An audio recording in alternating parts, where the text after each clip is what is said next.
Yep. So welcome to Beyond Cows and Dogs. We're talking to Aditya Arora.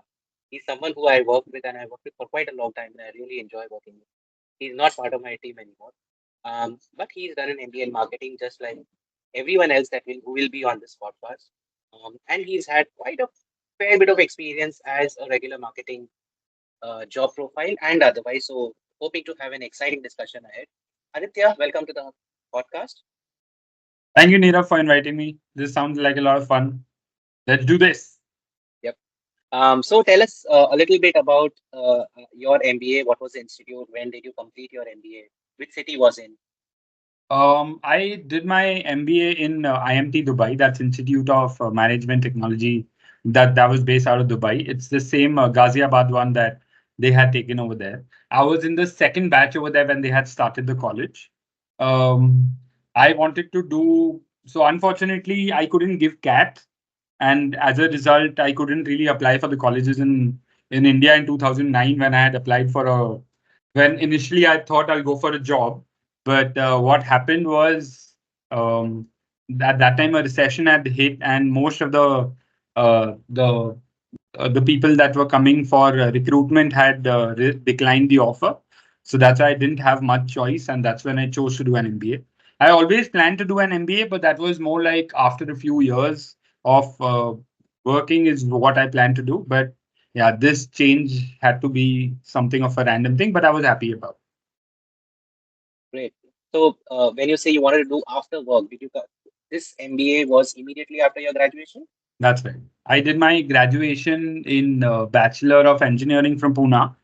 And by the time I was passing out, it was 2009. That was a great financial tragedy. So fun. I had really no other option. Otherwise, I would have uh, typically wasted a year. So I said, might as well finish my MBA now and then let's look for a job. So I started at Beehive Communication. That was a small attic in Fort. It was a part of Concept Communication. That's the agency right now, largely focusing on PR. My next job was about a year later. I joined this company called Beehive, which is now part of Publicis. That was based out of Parel. That was year two. Year three from Beehive, I joined as a marketing manager in a seafood company.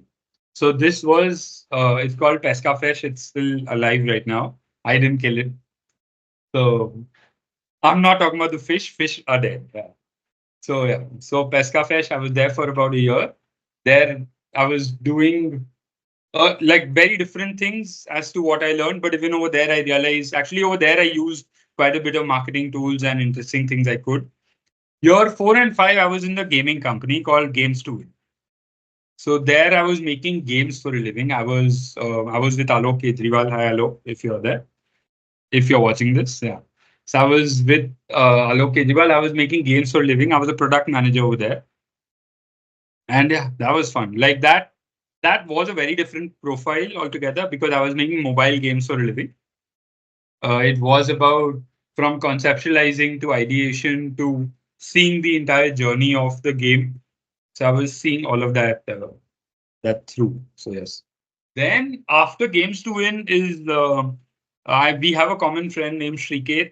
We met at a random I can't say party, but it was an event called Stream that WPP used to handle. Shriketh was there as well. Shriketh, I interviewed Shriketh and I got him the job at Concept Communications. Cut to we meet over here in my year six of, and he said, "Hey, listen, why don't you just come interview at Ogilvy?" Sure, why not? I mean, what have I got to lose? So I came, I met Sir Ganpati Balagopalan. He's about to get anointed, so we can call him Sir right now. So yeah, met him. He asked me some really interesting questions, which was so much fun to do. And then that's basically how I got into Ogilvy.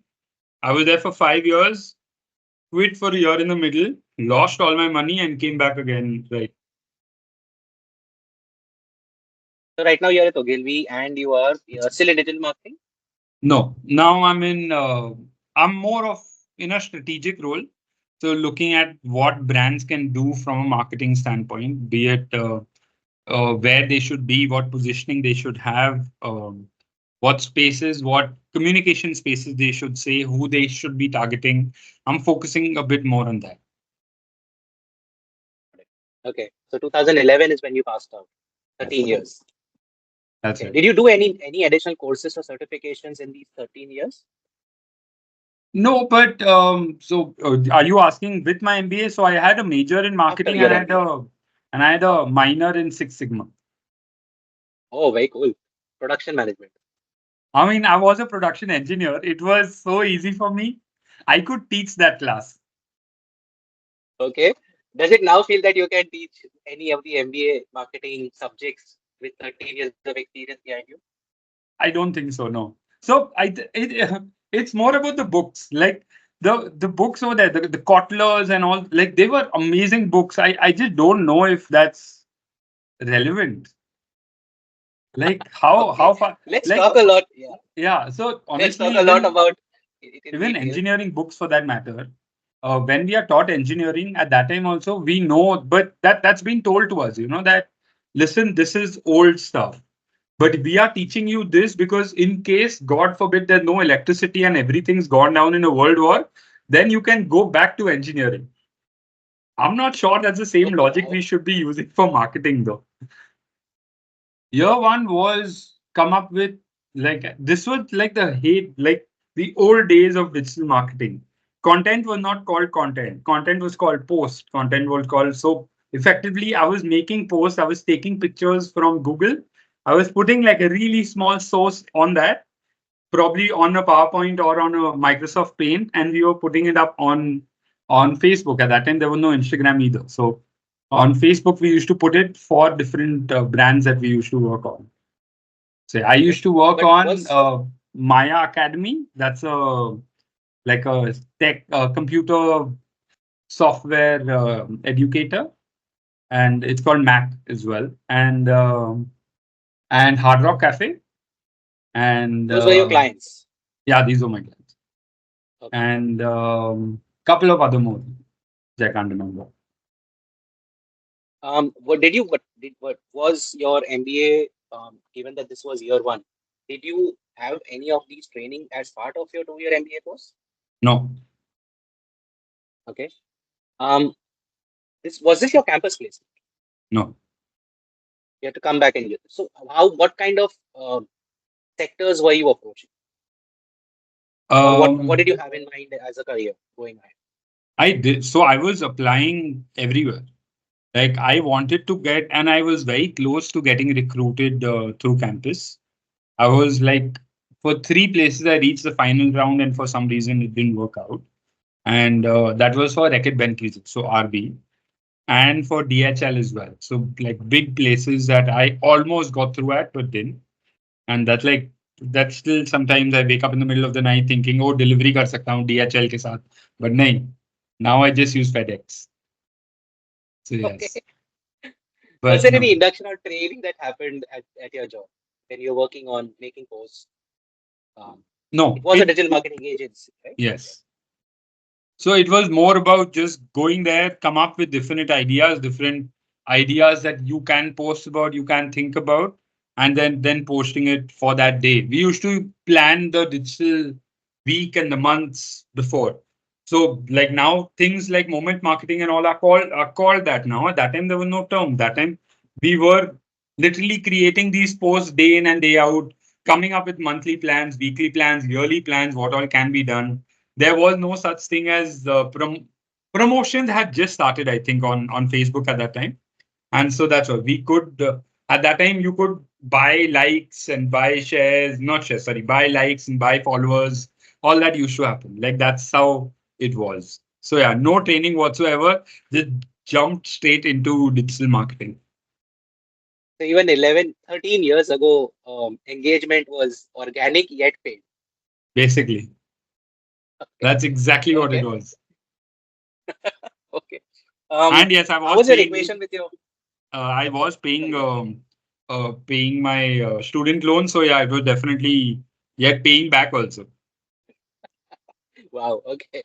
How was your equation with your boss? Did your boss understand your job profile? Yes, I think so. Did your boss was your boss trained in digital marketing, or even he or she had learned on the job? I think that time it was so new that there was no such thing as training. Like there was no training available at that time. That time it was about what new you can bring to the table and what new innovation you can do with the features that are already available. So it was more about let's try it, let's see, and if it works well and good, then we can replicate it for other brands. Oh, very cool then. Believe it or not, like How much of one of my previous bosses, I don't know if you know her. Her name is Aarti Sawant. So she's currently running a very successful digital marketing learn like a academy of sorts right now. So yeah, I mean, I was part of that academy even before she had started. So uh, you were one of the guinea pigs then, you are one I of the was one students of the now. guinea pigs. Hi, Aarti. Um, how much of marketing theory were you able to apply? You say segmentation, targeting, position, differentiation, or even messaging. It yeah, it I like it might if I was using it, it was very subconscious a thing I was doing because it didn't feel like I was using it. Like it felt like it was more like that's when I realized that the learnings that I got was a lot less fruitful to me. Like people weren't talking about 4 Ps and 3 Cs and things like that. No, that's not how marketers were talking about. They're like at least in digital marketing, it was about kitna likes, kitna shares, and all those things, how good the engagement rate was. But even from that point of view, it wasn't really about the core of marketing that we spoke about. Yeah, like I didn't get to use that anywhere. Even Okay, now, I don't think I use that, even though I'm in, like, I feel we've gone so far beyond it. I'm trying to help create our own different random systems and everything in place. But yeah, I don't think they are of use right now or in this year, day and age. okay. Let, yep. So let's look back at year five. Year five, you said you were at Games to Win. How was it? How was that profile and how was that work? How much of marketing did you do there?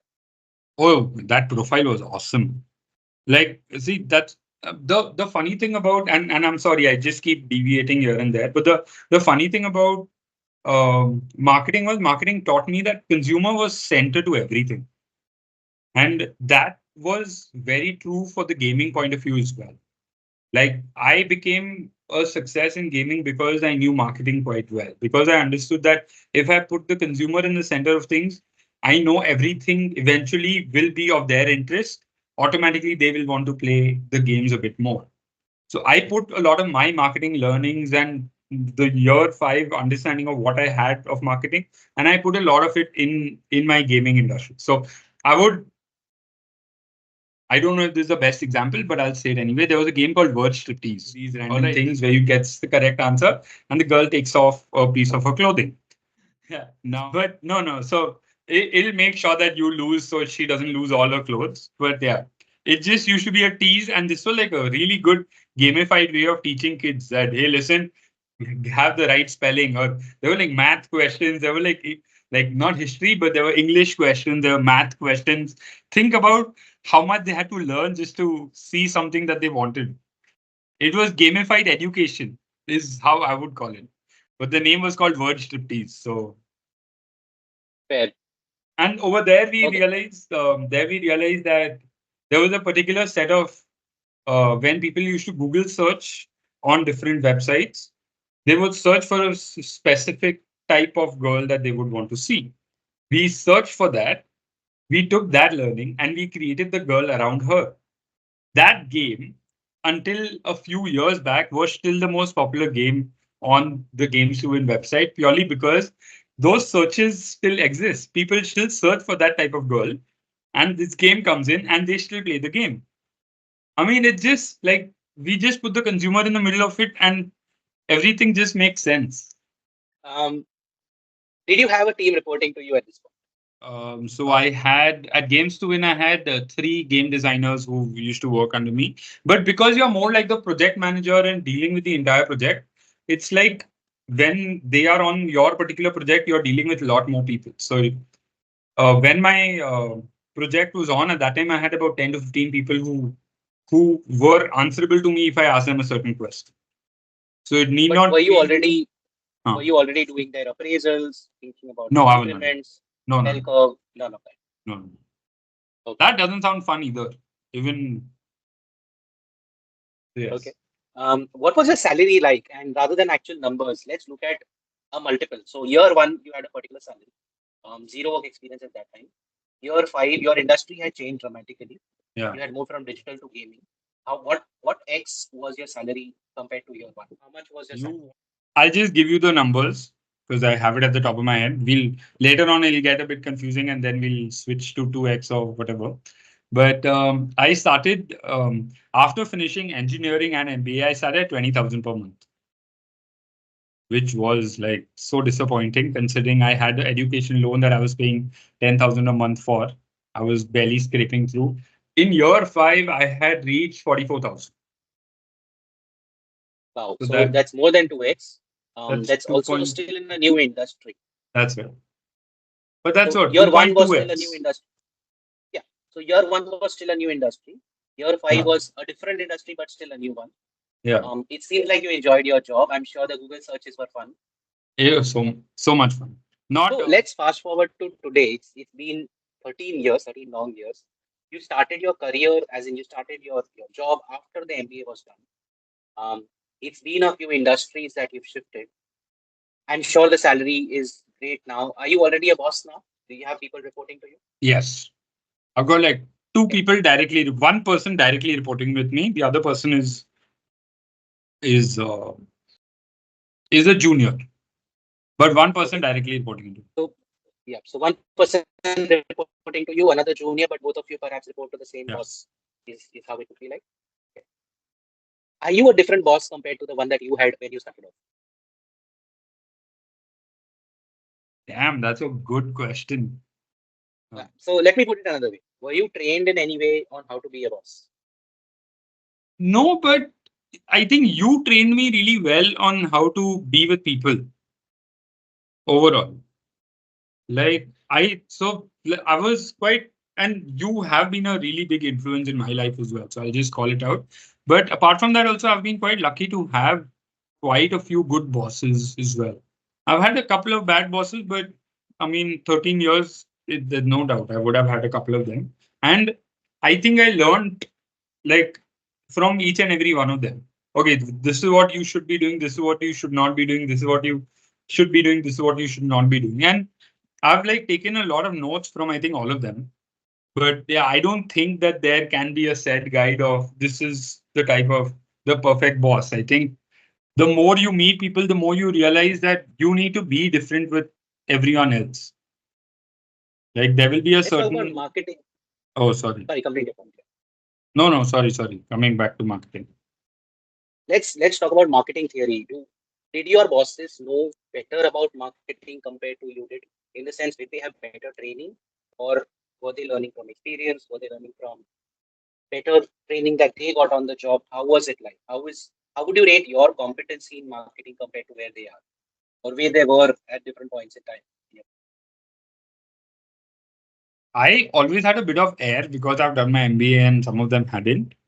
But I think they just knew how to. They knew how to tackle situations. Like they had dealt with more cases in real life by themselves. Need not be by the book, but it works. I mean, they've got more real life cases that they've dealt with, and they've definitely worked on more PPTs than I had. But no, I didn't see it like I didn't see it as like I used to consider myself, oh, I have done it, but it wasn't really when we are in a meeting, then no one like before entering a meeting room, no one asks you for your MBA degree, unfortunately. Because then like there it's more about who's making a point, who's making a valid point. So and the more cases that you see that you experience, I think the more learning you get from there than an MBA degree without that. Very interesting. The risk. We ended up in the same place in spite of having different starting points. Yeah.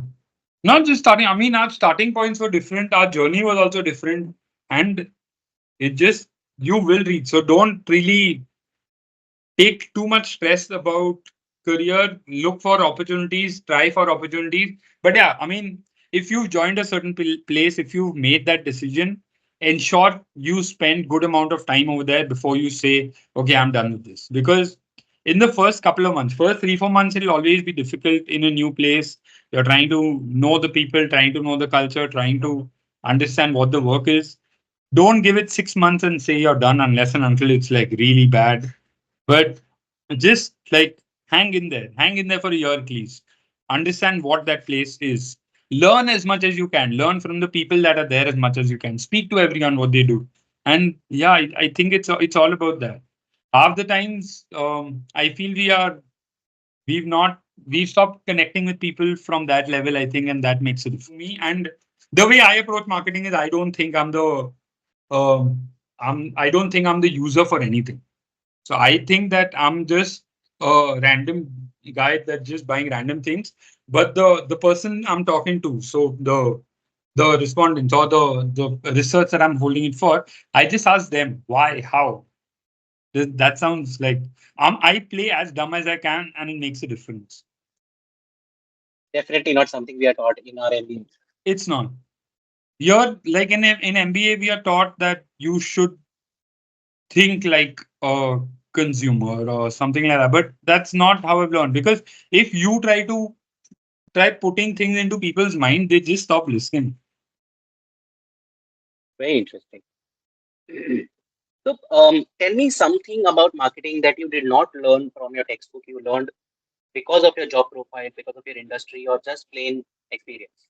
But it was definitely not part of the textbooks of marketing. Yeah. So everything in marketing. Okay, so I'll give you a bit of side story as well. My mom has her own fashion line. All right, and we used to do a lot of these little fleas and all these festivals and now, because like it's a one, she's the only one, and she's got her tailors with her. So it's just the three of them that used to be there. And like she used to get overwhelmed. So she would always tell us kids to come there and help her out. I did not know enough about clothes. I still don't know enough about clothes to make even a sale. Like my sister and my mom were the salespeople. I was the marketeer. What I would do is I would stand right outside and I would say, "Hi, welcome to Bhura. Come on in, have a look." That's it. I would say that for 3 days straight. I would just keep saying that, just keep saying that. That also is marketing. I'm trying to get people into a shop which they otherwise wouldn't have planned to get into just because I'm shouting out loud.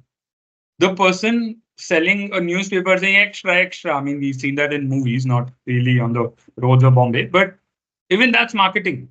Marketing, it's not that just because the textbooks are written now, that means marketing has just started now. Marketing was always there.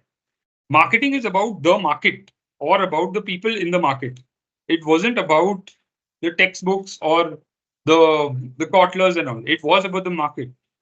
People had a need, they would go there. People had a want, they would go there. So it's not as complicated as it seemed to be. But yeah, I think it can be complicated if you try to make it complicated, but it can be easy if you are just like open about it. Okay. I see how you're trying to use the terminology that is very commonly in marketing textbooks and connecting it to real life marketing.